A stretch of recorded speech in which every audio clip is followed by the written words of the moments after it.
दौरे पर है सीएम विष्णुदेव साय। जापान, दक्षिण कोरिया दौरे पर है CM Vishnudeo Sai. Electronics, automobile के इन्वेस्टर्स से चर्चा करेंगे। टोक्यो में उद्योगपतियों और निवेशकों के साथ बैठक होगी।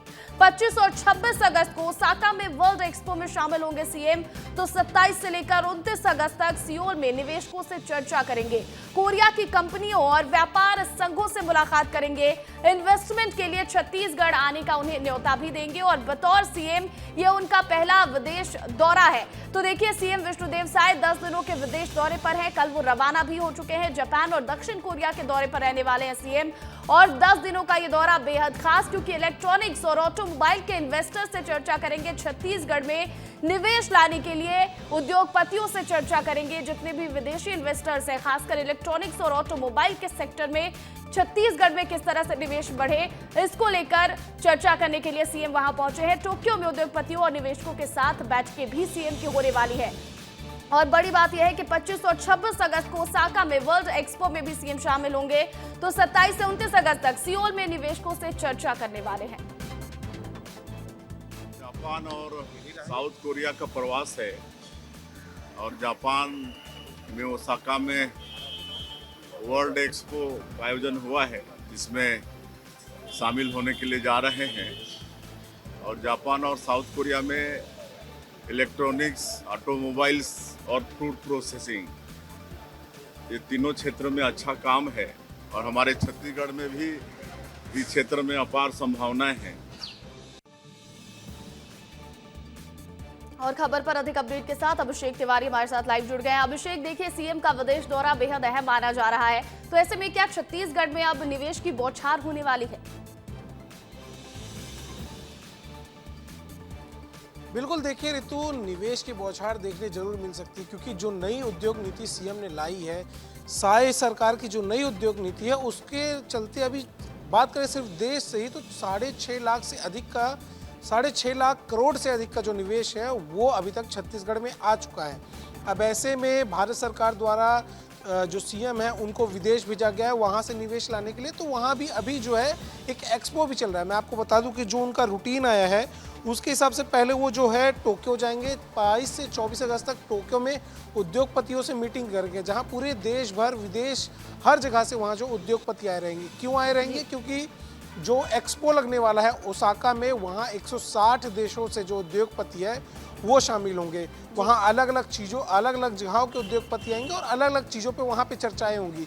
उसके बाद अगर बात करें, उन्होंने एक बात कही अनाज के बारे में। तो अगर आप बात करेंगे टेक्नोलॉजी की, जो आज के ज़माने में टेक्नोलॉजी आ गई है किसी भी अनाज को उगाने के लिए, खेती किसानी करने के लिए या फूड प्रोसेसिंग करने के लिए, तो उसके लिए भी जापान एक तरह से जाना जाता है। वहाँ पे हर चीज़ की एक अलग से टेक्नोलॉजी बनी हुई है, तो वहाँ से भी निवेश इन चीज़ों पर आ सकता है। क्योंकि छत्तीसगढ़ में भी आप देखती हैं कि यहाँ पर अनाज जो है, खेती जो है अभी सबसे ज़्यादा होती है, फूड प्रोसेसिंग भी यहाँ सबसे ज़्यादा होती है। उसके बात करें वो जाएंगे साउथ कोरिया। साउथ कोरिया में जो इलेक्ट्रॉनिक है या फिर आप बात करें ऑटोमोबाइल सेक्टर है, वहाँ पे वहाँ के उद्योगपति से उन चीज़ों को लेकर चर्चा होगी। तो इसी तरह से जो उनका पूरा शेड्यूल है 10 दिनों का बिजी रहेगा, जहाँ वो अपनी जो नीति है, जो नई उद्योग नीति है, उसको लेकर सामने रहेंगे। बिल्कुल नई उद्योग नीति जो छत्तीसगढ़ सरकार की है, वो विदेशी जो उद्योगपति है, इन्वेस्टर्स है, उनको बताना है और किस तरह से जो विदेशी निवेश है वो छत्तीसगढ़ में आए, इसको लेकर चर्चा करनी है। बहुत शुक्रिया तमाम अपडेट के लिए अभिषेक। और आज से छत्तीसगढ़ में कर्मचारियों का आंदोलन रहने वाला है। राजपत्रित अधिकारियों का भी समर्थन उन्हें मिल रहा है। 11 सूत्रीय मांगों को लेकर आंदोलन और अक्टूबर में अनिश्चितकालीन हड़ताल पर जा सकते हैं कर्मचारी। तो छत्तीसगढ़ के जो कर्मचारी हैं आज से वो आंदोलन करने वाले हैं। राजपत्रित अधिकारियों का भी उन्हें पूरा समर्थन मिल रहा है। 11 सूत्रीय मांगों को लेकर यह आंदोलन है और अक्टूबर के महीने में अनिश्चितकालीन हड़ताल पर जा सकते हैं कर्मचारी। 11 सूत्रीय मांग है, जिसमें डीए की मांग वो कर रहे हैं। केंद्र सरकार के जो समान कर्मचारियों की पेंशन है, डीए है, उसको लेकर मांग कर रहे हैं। डीए एरियर्स की राशि कर्मचारियों के जीपीएफ खाते में समायोजित किया जाए, इसको लेकर मांग कर रहे हैं। सभी कर्मचारियों को 4 स्तरीय समयमान वेतन दिया जाए और कुल मिलाकर ऐसी उनकी 11 मांगे हैं जिनको लेकर वो आंदोलन करने वाले हैं। और जो राजपत्रित कर्मचारी हैं उनका भी उन्हें पूरा समर्थन मिल रहा है। अधिकारियों का 11 सूत्रीय मांग है उनकी, और कहा जा रहा है कि अक्टूबर के महीने में हो सकता है जो कर्मचारी हैं वो अनिश्चितकालीन हड़ताल पर चले जाएं। इधर छत्तीसगढ़ में अमानक दवाइयों की सप्लाई हो रही है। मरीजों की जान से खिलवाड़ किया जा रहा है। सीजीएमएससी ने 3 दवाओं पर रोक लगा दी है। कई दवाओं को लेकर आदेश जारी किया गया है। पैरासिटामोल 650 mg, पैरासिटामोल 500 mg और एसिक्लोफिनेक 100 mg और पैरासिटामोल 325 mg पर रोक लगा दी गई है। तो देखिए, छत्तीसगढ़ में लगातार जो अमानक दवाइयां हैं उनकी सप्लाई की जा रही है और जिस वजह से मरीजों की जान से भी खिलवाड़ हो रहा है। ऐसे में अब सीजीएमएससी ने 3 दवाओं पर रोक लगा दी है और कई दवाओं को लेकर आदेश भी जारी किया गया है। इसमें पैरासिटामोल 650 mg है, पैरासिटामोल 500 mg है, एसिक्लोफिनेक जो है वो 100 mg और पैरासिटामोल 325 mg है, जिस पर रोक लगाई गई है। और लगातार अमानक दवाएं जो है वो छत्तीसगढ़ में आ रही हैं, उनकी सप्लाई की जा रही है। इसको लेकर सीजीएमएससी की तरफ से ये रोक लगाई गई है। खबर पर अधिक अपडेट देंगे अभिषेक तिवारी। अभिषेक, देखिए, लगातार अमानक दवाइयों की सप्लाई हो रही है, अब सीजीएमएससी ने रोक लगा दी है, तो किस तरह के बदलाव देखने को मिलेंगे? बिल्कुल, देखिए, जो अभी बारिश का सीज़न है वो आया है, जिसके कारण लोग थोड़ी बीमार होते हैं और हल्की सी भी बुखार, खांसी, सर्दी, इन पे जो सबसे ज़्यादा दवाइयों का यूज़ होता है वो है पैरासीटामोल। किसी को सर दर्द हो रहा है तो वो पैरासीटामोल खा लेगा, किसी को खांसी है तो पैरासीटामोल खा लेगा। ये जो चलन आपको देखने मिलता है बरसात के मौसम में देश में देखने मिलता है, अगर बात करें छत्तीसगढ़ में भी, तो ऐसे में जो दवाइयाँ हैं पैरासीटामोल 650, पैरासीटामोल 500 या पैरासीटामोल 325, उसके साथ साथ एसिक्लोफिनेक 100 mg, ये सारी दवाइयों पे इसीलिए रोक लगाया गया है क्योंकि ये अपने एक्सपायरी डेट के करीब आ रही थी।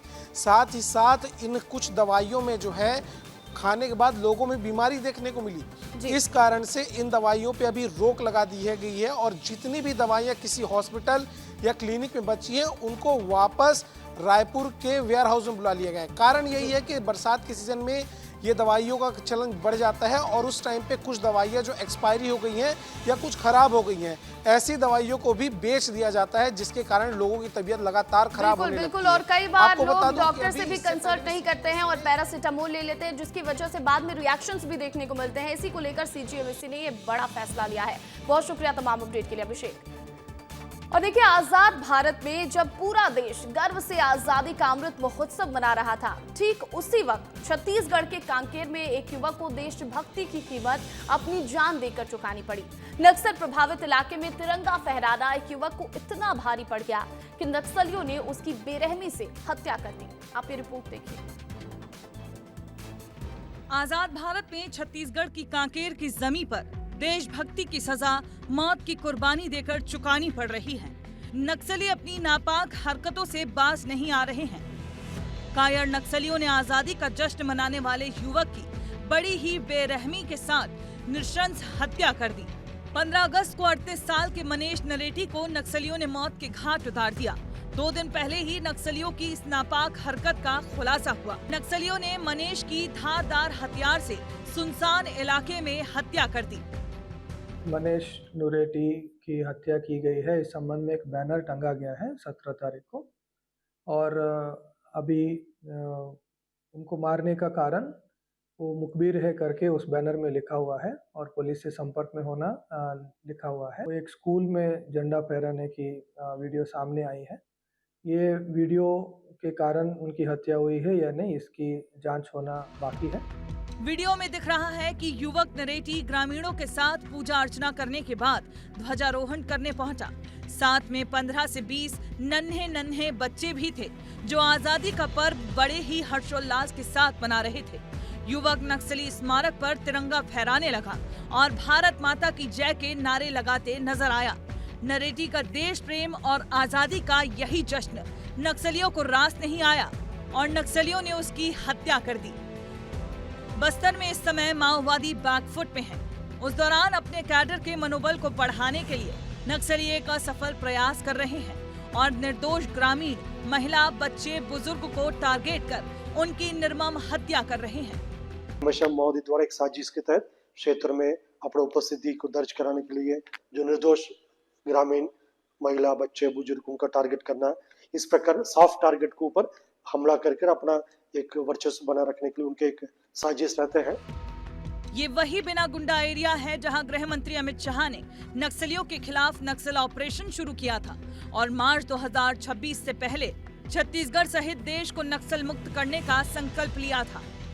और मैं विश्वास के साथ आप सभी को बताना चाहता हूं कि 2026 मार्च तक आप सभी के सहयोग से ये देश दशकों पुरानी समस्या से मुक्ति पा लेगा। देशभक्ति की कीमत जान देकर चुकाना, वो भी नक्सल इलाके में, आजाद भारत में किसी अभिशाप से कम नहीं है। कांकेर की घटना ने एक बार फिर साबित कर दिया है कि नक्सलियों की कायराना सोच आज भी लोकतंत्र और आजादी के जज्बे से डरती है। मनीष नरेटी की शहादत हमें ये याद दिलाती है कि नक्सलवाद के खिलाफ लड़ाई अब भी जारी है। बस्तर में नक्सलवाद के खिलाफ लगातार लड़ाई जारी है। जवान नक्सलियों का खात्मा करने में पूरी तरीके से जुटे हुए हैं। इसी के तहत उन्होंने नक्सलियों के स्मारक को ध्वस्त किया था और अपने क्षेत्र में खत्म होते नक्सलवाद को देखकर युवक ने जश्न मनाया, जिसका परिणाम युवक को मौत के रूप में मिला है। तामेश्वर सिन्हा, विस्तार न्यूज, कांकेर।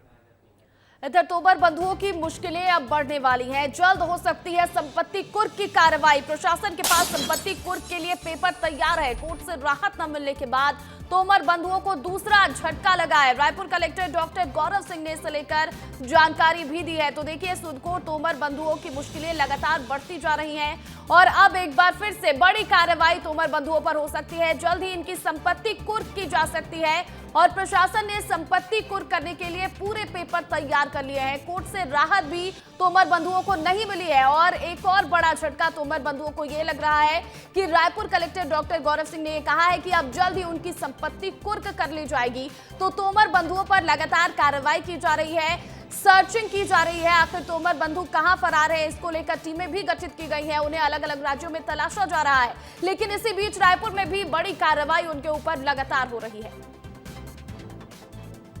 देखिए, ये अभी जो कम्युनिकेशन हुआ है उसको देखकर आकलन करके जो भी विधिक रूप से होगा वो किया जाएगा। देखिए, ये अभी जो कम्युनिकेशन हुआ है उसको देखकर आकलन करके जो भी विधिक रूप से होगा वो किया जाएगा। इधर छत्तीसगढ़ की राजधानी रायपुर में बुनकर प्रकोष्ठ का राष्ट्रीय अधिवेशन है। कल से आयोजित होगा ये राष्ट्रीय अधिवेशन। 23 और 24 अगस्त को राष्ट्रीय अधिवेशन का आयोजन किया जाएगा। रायपुर के जैनम भवन में कार्यक्रम का आयोजन किया जाने वाला है। तो रायपुर में बुनकर प्रकोष्ठ का राष्ट्रीय अधिवेशन कल से आयोजित होगा। 23 और 24 अगस्त को राष्ट्रीय अधिवेशन का आयोजन रायपुर में होने वाला है। रायपुर के जैनम भवन में इस कार्यक्रम का आयोजन किया जाएगा।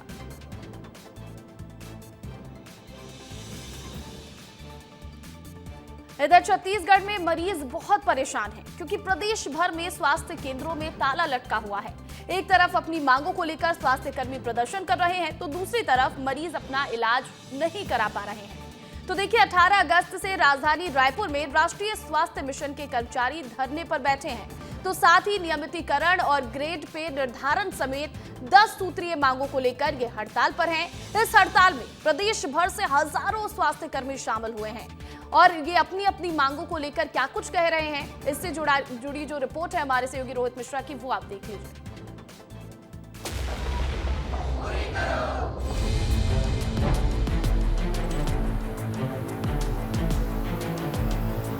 छत्तीसगढ़ प्रदेश एनएचएम कर्मचारी संघ 18 तारीख से हड़ताल पर बैठा हुआ है और 10 सूत्री मांगों को लेकर ये हड़ताल है।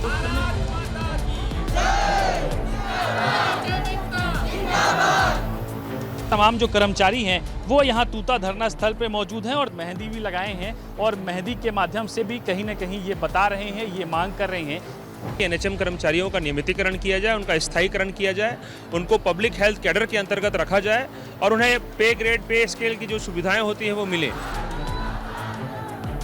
कि प्रदेश में 18,000 कर्मचारी हैं, क्राइटेरिया उठा दिया जाए, जिनकी 10 साल की सेवा हुई उनको जो है नियमित किया जा रहा है। शासन को हम पहले भी समय दे चुके हैं इस चीज़ के लिए, 1 दिन 2 दिन महीने भर, कई बार वो काफ़ी उसके लिए हमें खेद है, लेकिन हम इस स्थिति में जाना नहीं चाहते थे। हम नहीं चाहते थे कि लोगों को वहाँ पर असुविधा हो।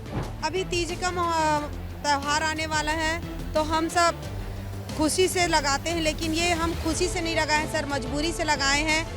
हमारे हाथ में इस तीजा मनाने के लिए कोई पैसा नहीं है। तो वहीं इस हड़ताल से प्रदेश की स्वास्थ्य सुविधा पूरी तरह से प्रभावित हो रही है। पूरे प्रदेश में इन कर्मचारियों की संख्या 15,000 से ऊपर है और इन कर्मचारियों के भरोसे ही आरोग्य मंदिर और शहरी स्वास्थ्य केंद्र संचालित होते हैं। लेकिन स्वास्थ्य कर्मचारियों के हड़ताल पर जाने के बाद स्वास्थ्य केंद्र बंद पड़े हैं और शहरी प्राथमिक स्वास्थ्य केंद्रों में तख्ती लटके हुए हैं। जिस पर यह लिखा गया है कि असुविधा के लिए खेद है। इसके चलते लोग दूसरे अस्पताल में जा रहे हैं या फिर बिना इलाज के वापस अपने घर जाने को मजबूर हैं। मरीज किस तरह परेशान है, हमारे सहयोगी रोहित मिश्रा ने मरीजों से भी बातचीत की है, आप वो भी रिपोर्ट देखिए।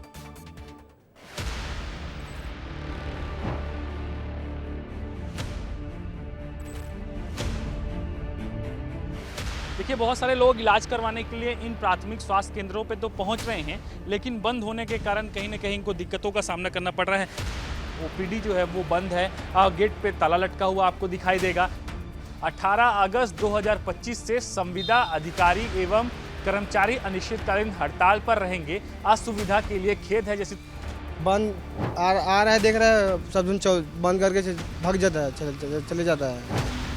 बहुत दिन से आ रहा हूँ, बंद मिल रहा है, अब कहीं और जाऊँगा। अमीर भी है, कोई गरीब भी है, तो मतलब इसका खुलना ज़रूरी है भाई हम लोग के लिए। दवाई की ज़रूरत है सबको, और तबीयत भी खराब होता है तो मतलब खुलना चाहिए। मैं तो 18 तारीख से डेली आ रहा हूँ।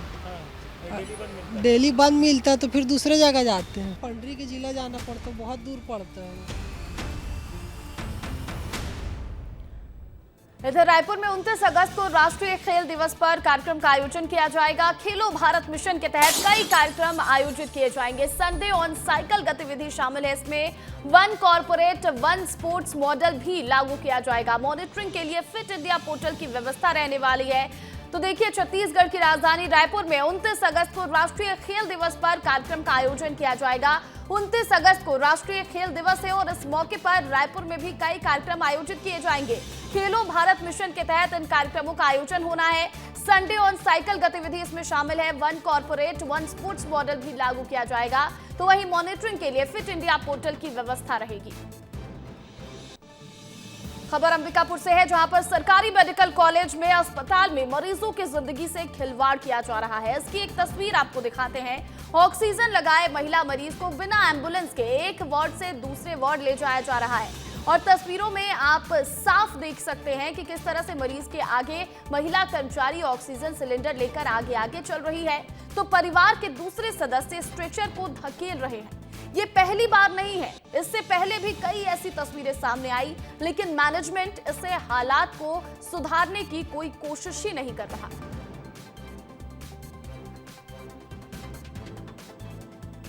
खबर कोरिया से है, जहां का जिला अस्पताल बदहाली की मार झेल रहा है। नई सुविधाओं का दावा करने वाला यह अस्पताल आज खुद ही मरीजों के लिए परेशानी का कारण बन चुका है।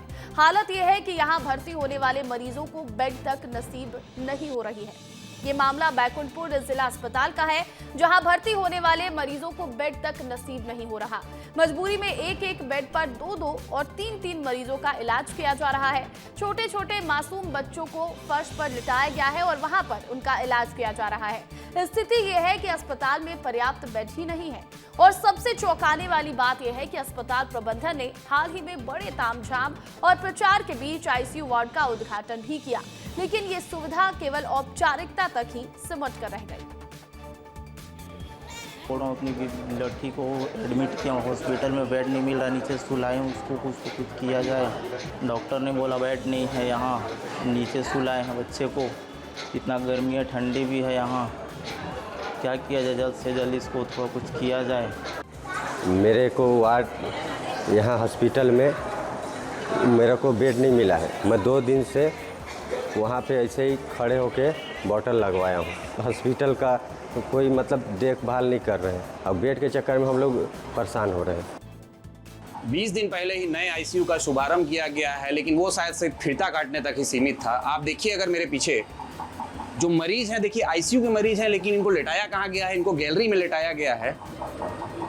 और देखिए ये मरीज जो है यहाँ पे गैलरी में पंखे में हैं, जबकि नया आईसीयू मैं आपको बताऊं कि लगभग 15 से 16 बेड का आईसीयू जो है नीचे बंद करके तैयार है, लेकिन उसमें शायद ताले जड़े हुए हैं।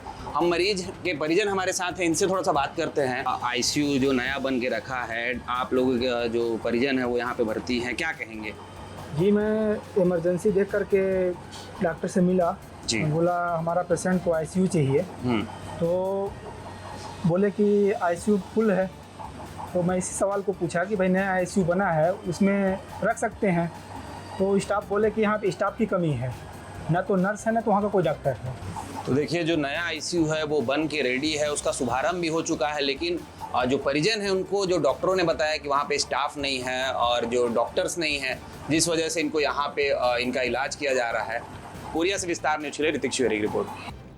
और अब बात मौसम की। छत्तीसगढ़ में फिर बारिश का दौर शुरू हो चुका है। लोगों को गर्मी से राहत मिलती दिख रही है। कुछ दिन ऐसा ही रहेगा मौसम और छत्तीसगढ़ में आज ऑरेंज तो कई जगहों पर येलो अलर्ट जारी किए गए हैं।